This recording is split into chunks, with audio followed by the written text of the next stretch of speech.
Please like and subscribe to this channel and press the bell icon to get new video updates. So today's topic, kind of a generic history of the audio output tube for use in the home, but I included retail audio, specialized high-end audio, HiFi, guitar products. Of course, a lot of guitars, guys mostly started at home, and do-it-yourself applications for the home builder. I've selected what I thought were the most likely ones that people would be familiar with. I didn't try to cover them all because there's a lot of audio output tubes that just came and went very quickly in the marketplace. And so I tried to focus on items that were more widely used and that people would be familiar with. So if you find your favorite tube not in my list, don't take it personally. The audio output tube is a parallel development with the transducer technology that developed in the 20s and 30s.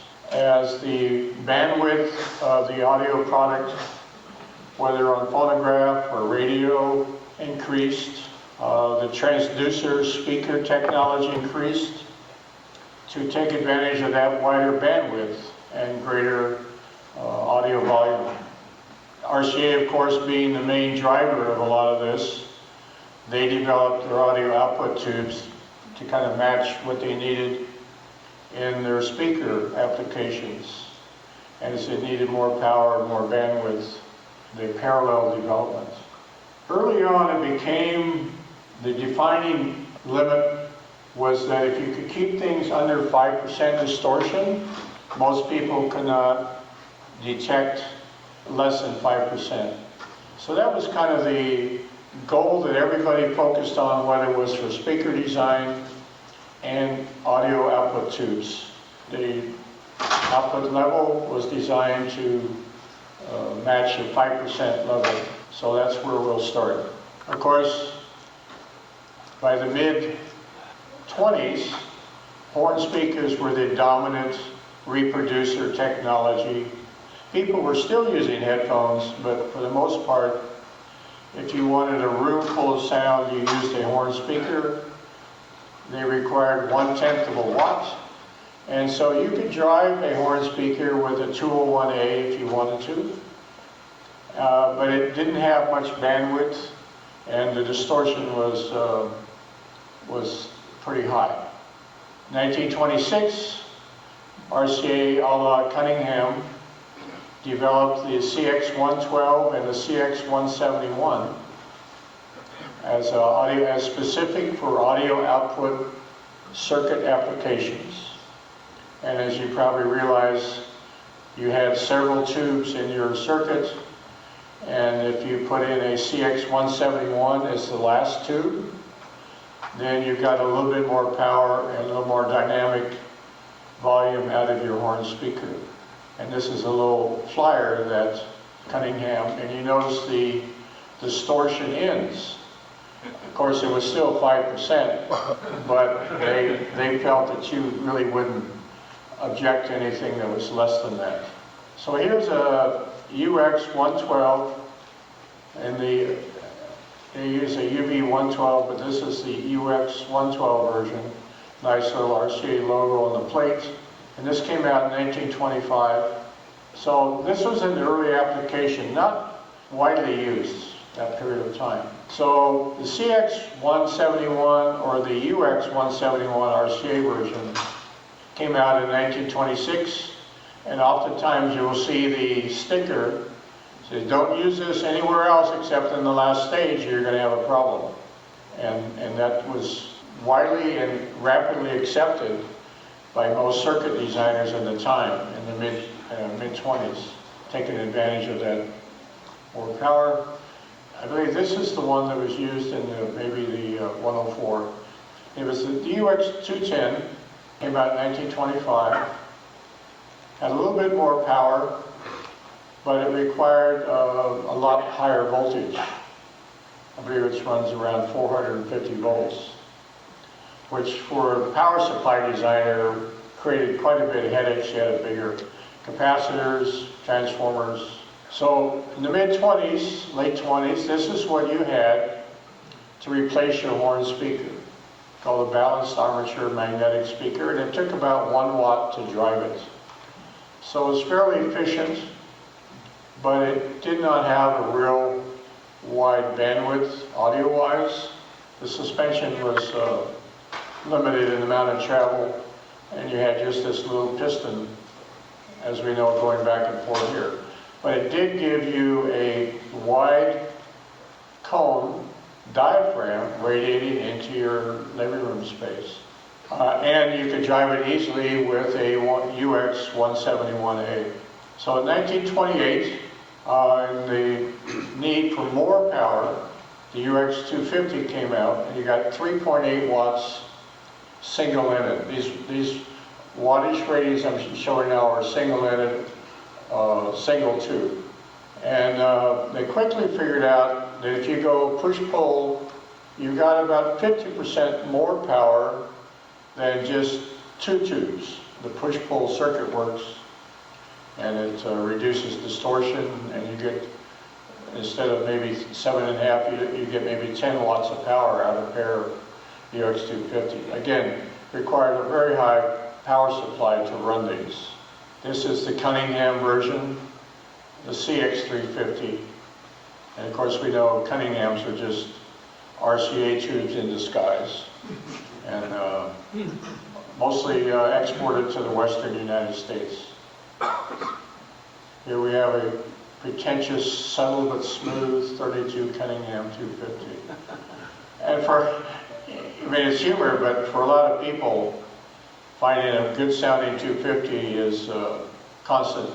RCA said, look, we can't have these 450 volt power supply output tubes. They're just too costly.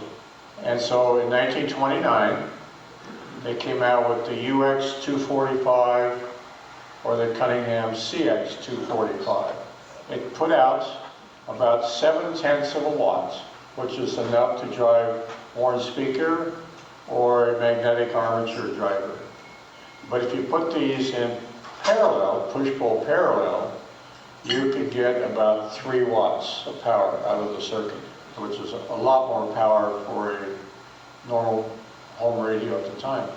So of course, RCA being RCA, they always had some kind of tie-in in their marketing campaigns.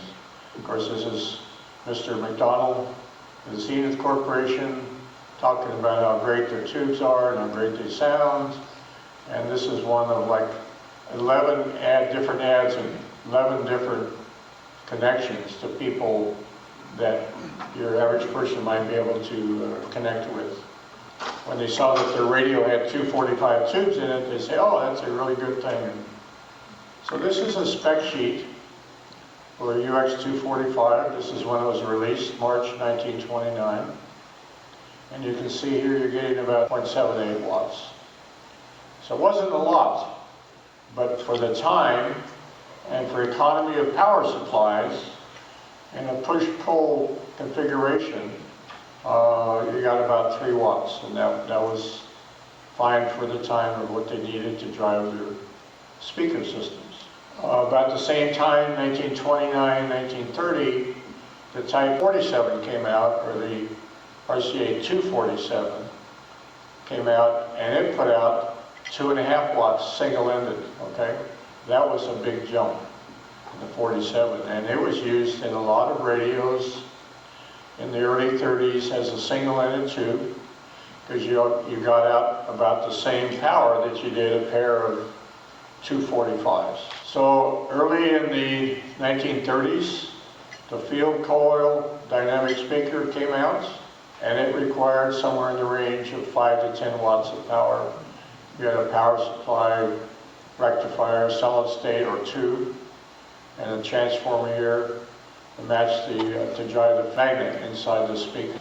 So they said, look, we need something a little bit more power, and they developed the 2A3 in 1932. A pair of these, push-pull, you could get about 10 watts of power if you ran it conservatively. As you recall, there are 9 vertical filaments inside that plate structure. Which adds to what makes, for a lot of people, they say is the best sounding audio tube that you can get other than a 300B Western Electric. So very, very costly to wind that filament up and down 9 different times. But it created a very even array of electrons hitting the plate surface. Early in the mid-1935, the 6F6 came out, developed by RCA. This is the metallized version. They also made a 6F6G, where G always stood for glass. And generally the glass versions came out the same time or right after the metal versions came out. And you could get 5 watts single-ended from one of these. So it replaced a lot of push-pull configurations, but was enough for driving small speakers, but not large speakers. The UV845 is one of those tubes that RCA developed as they were getting into the theater amplification business. And as you know, in the late 20s, they were the advocate for the photophone movie sound system. And they were developing their own theater projector systems and amplifier systems. And they used the UV845 in their theater. Well, as it turns out, this made for very nice single-ended Class A audio output tube many years down the road. And this is what the brass base looked like. Kind of hard to see, but it says UV845 on the base. They made these later as a graphite plate, and you got about 23 watts Class A out of one of these. And you probably would get 50 watts Class A push-pull. Requires 1,000 watts of, 1,000 volts on the plate to drive these. RCA said, look, we need to make a whole new tube that we can get really good power out of. And I made a mistake here. It's 60 watts push-pull parallel. It's normally about 30 watts for a pair of 6L6s. This, of course, they're still pushing their metal tubes. They came out with the 6L6. And right a little bit later, so Raytheon came out with the 6L6G, the glass version. And of course, their whole idea was to try to focus all the electrons, or the filament, to the plate and increase the amount of current flow that you got inside this envelope. And this is what they get called the beam power tube. Elements 1936. Here's the electrons flowing from the plate through the grids and then hitting this plate surface here. So you didn't have electrons scattered all over the place. They're just going from the cathode to the plate. So there's a lot more efficient power than what they achieved with the normal triode.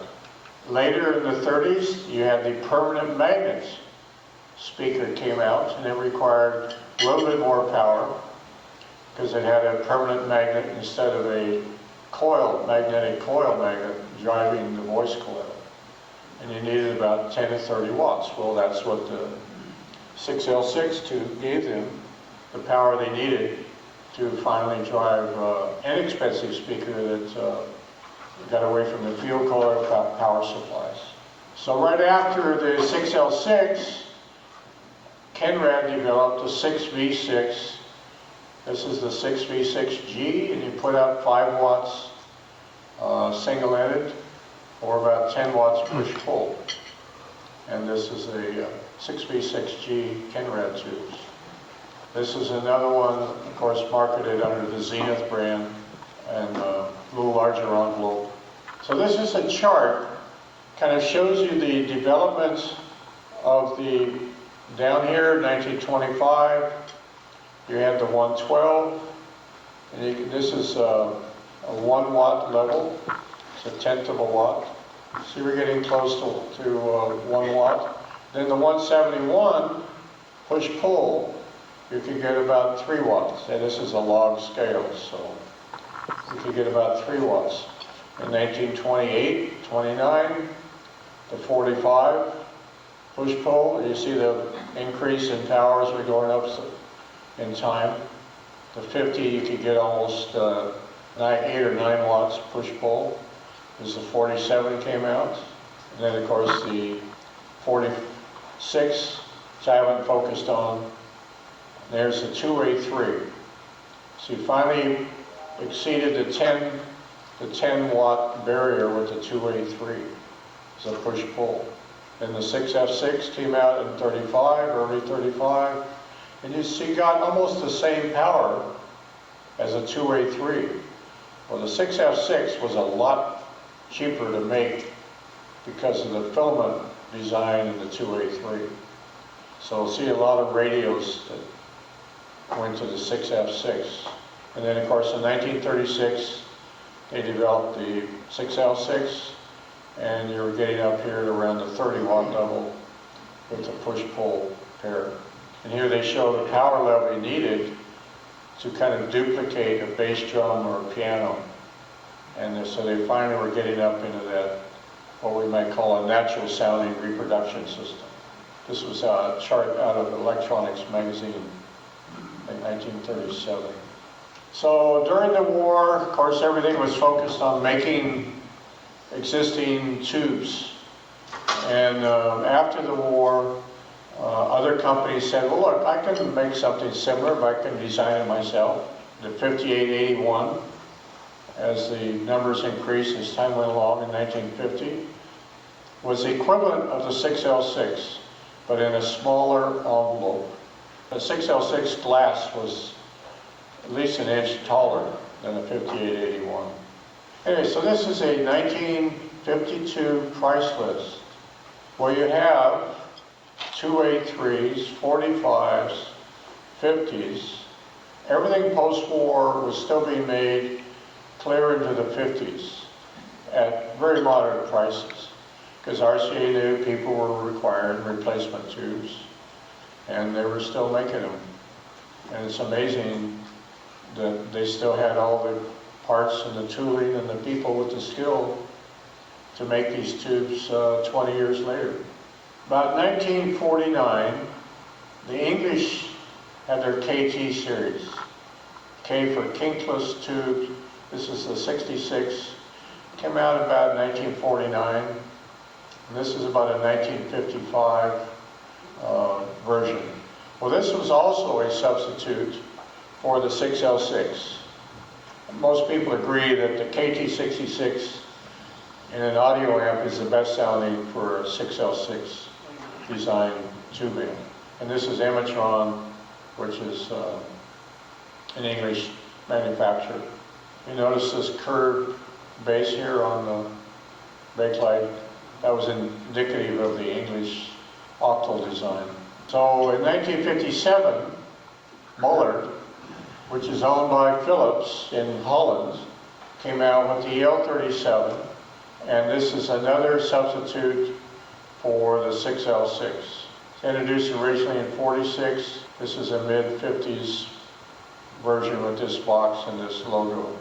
During the war, of course, Philips was designing manufacturing tubes for the German Wehrmacht, for the war machine.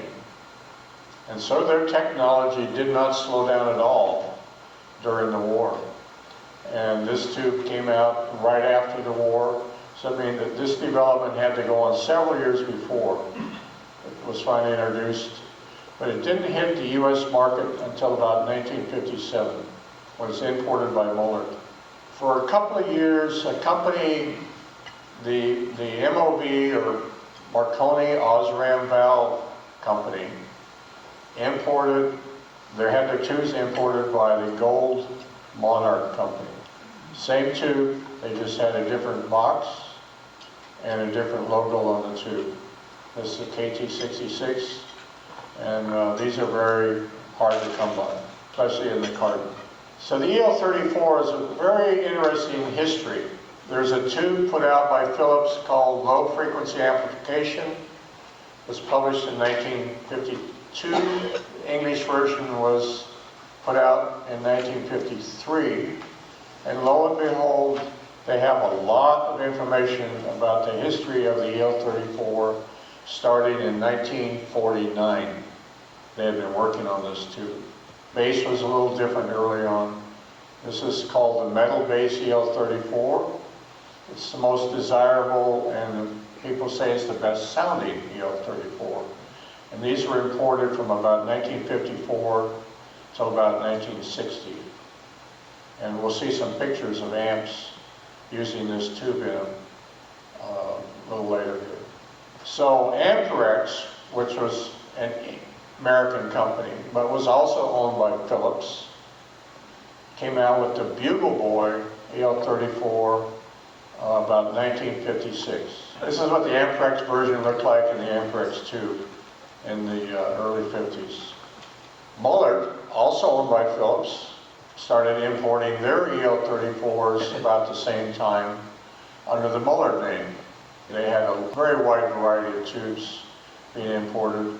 This has the Bakelite bass. This is the big, what they call the big fat Bakelite bass. First version that came out after the metal bass EL-34s. And this is a matched pair box, how they came in. One of the early users of the EL-34s was a Dynaco company. This was the Dynakit Mark II, 50 watts with a pair of EL-34s. This came out in 1956. Of course, they sold these by the millions, literally. Good quality amps still today. They're well worth rebuilding and using again.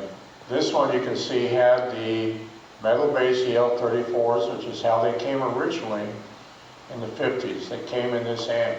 Most of them have been replaced over the years, so you seldom find the original EL-34s in a Dynamark II.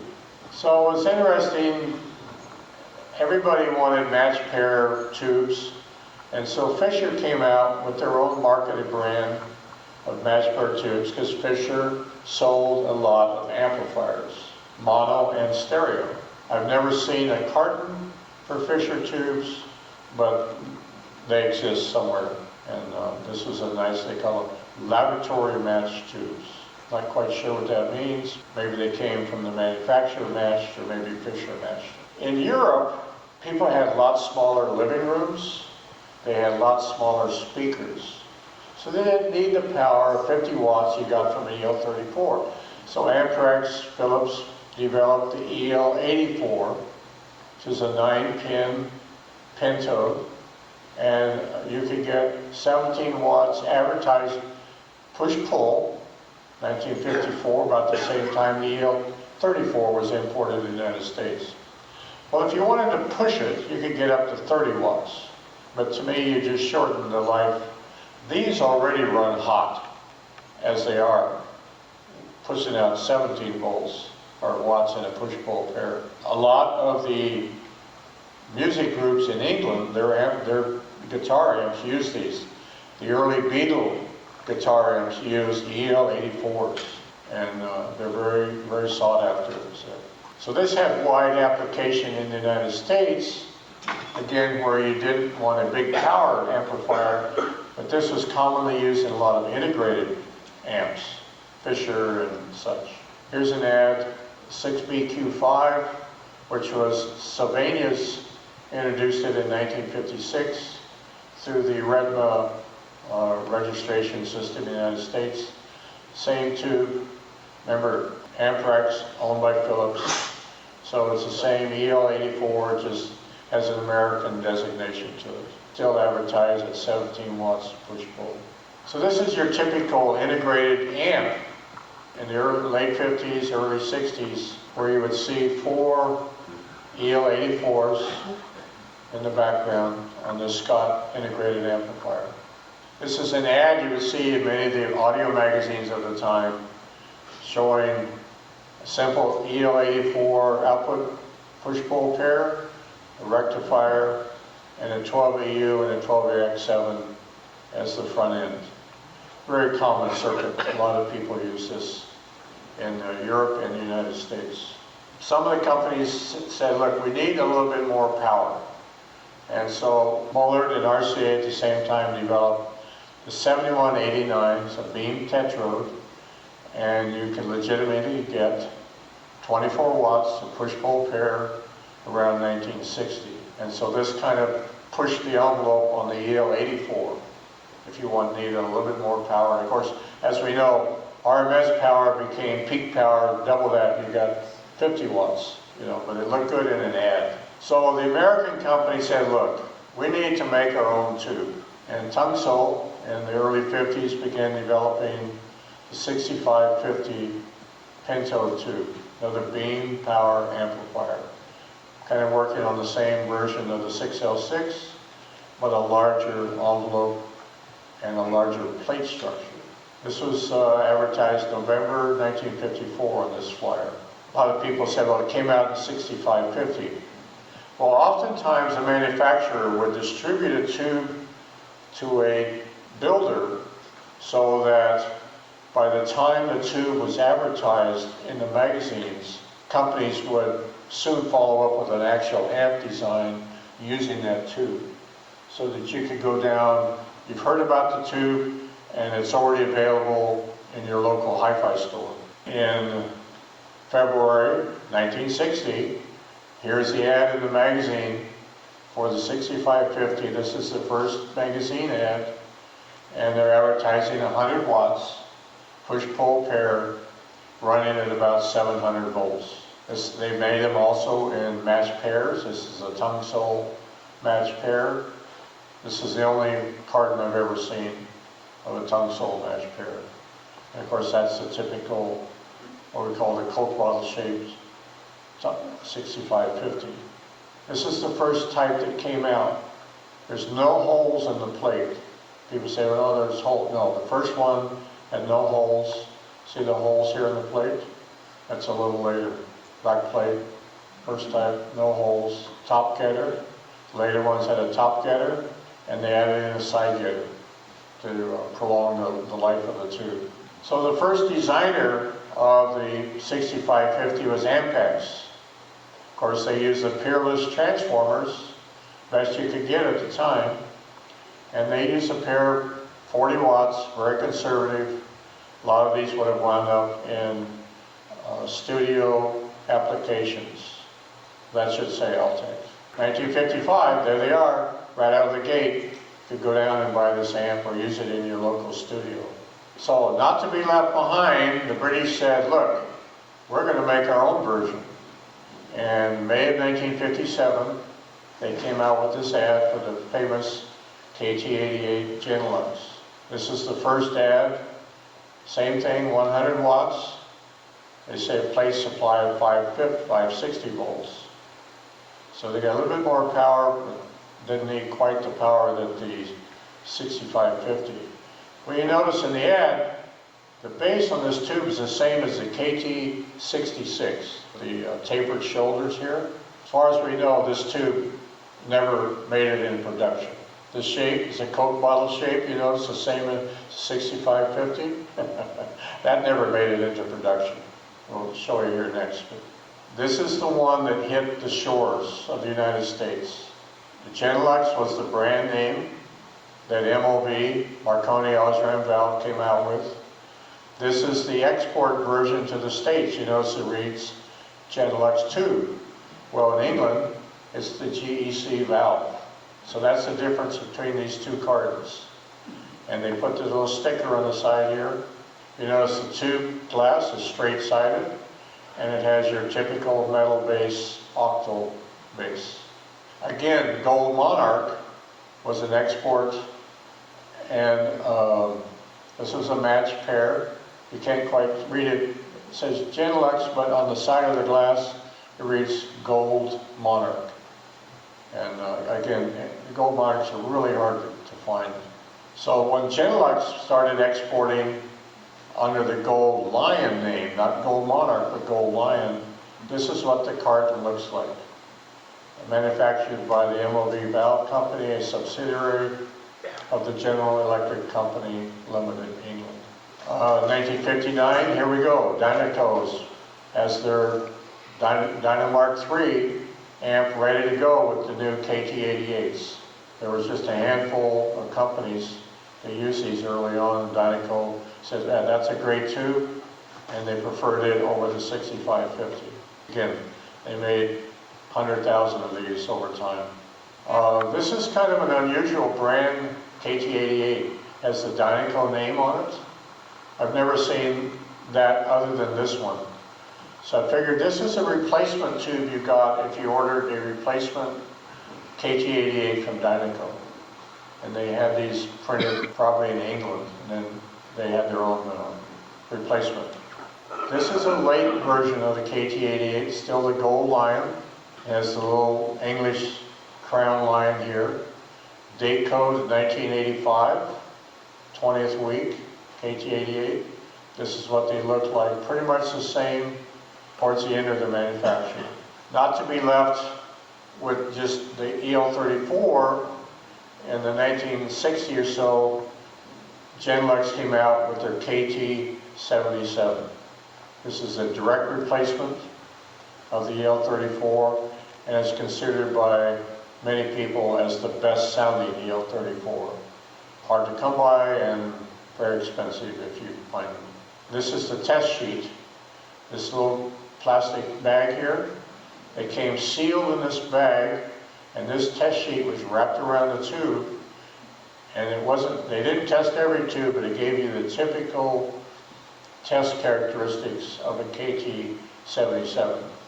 KT88s also came in the same plastic bag and with the test sheet. The last gold line carton is this thing. When they were ending production, they had gone to this carton, gold line, got your test sheet, and this is the KT77. See here a little closer, there's a date code of 1979, 24th week. RCA said, look, we need to bring out a new, more powerful beam power tube. They're getting left behind by Tungsol and Genelux. And so in 1958, they came out with the 727 beam power tube. And you got about, I think the ad said, 54 watts with a push-pull pair and about 400 volts. So this is the ad. The RCA announced their 727. They made a little improvement to it. They registered this one as the 7027A in 1959. This is the one you most commonly see, is the 7027A. It's a good tube. Westinghouse said, look, they don't want as much power as the EL34, but they want a little bit more than the EL84.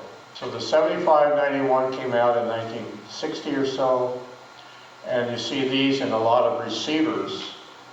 And this is a very expensive tube to come by because there were so many receivers made using these, and everybody's looking for factory replacements. You pay about $100 each for a replacement tube. At the end of the tube era in the United States, because transistors were beginning to take over the amplifier device markets. And Sylvania said, look, we think there's still room for one more power tube. So they registered the 8417 in 1963. A lot of tube stuff still being made in 63, but not much new stuff being designed in 63. And so this was not used in very many amps at the time. And this is a little different plate structure. You see these marketed on other brands, but these were made by Sylvania. And this is the last U.S. designed output tube, designed in the United States. Other tubes came later, but they were overseas manufacturer design. So this is kind of the end of the tube era for the United States. Fisher made an amp called the K1000 Kit Amp. This is a very sought after collectible tube. See the big transformers here. The problem they had wasn't the amp design, it was the 8417, because they tried to make it so that it didn't require much driving voltage. It became very fickle, let's say. And so a lot of amps got a bad name, but it wasn't because of the amp, it was because of the tube was difficult to keep matched up and running in the circuit. One of the last things, GE in 1959 took the last 6L6 GC, there was a GA, GB, and so GE registered the 6L6 GC beam tube. You got 55 watts out of a pair of these. So if you wanted a little bit more power, a little bit less distortion, you could go with the 6L6 GC and all the early 6L6 amp designs. Again, this is mid-1959. In 1972, GE, and I believe Sylvania, decided to resurrect the 6550 under their own brand. They called it the 6550A, 1972. It's still a 6550, so it's not a new tube. It's just been updated with a different plate structure. They use a 5-layer plate structure, and I think they felt that they got a more reliable. So these are good tubes. They're not that expensive to find. They're a good replacement for any 6550 amp out there. So it was kind of the last gasp of the tube stuff. Please like and subscribe to this channel and press the bell icon to get new video updates.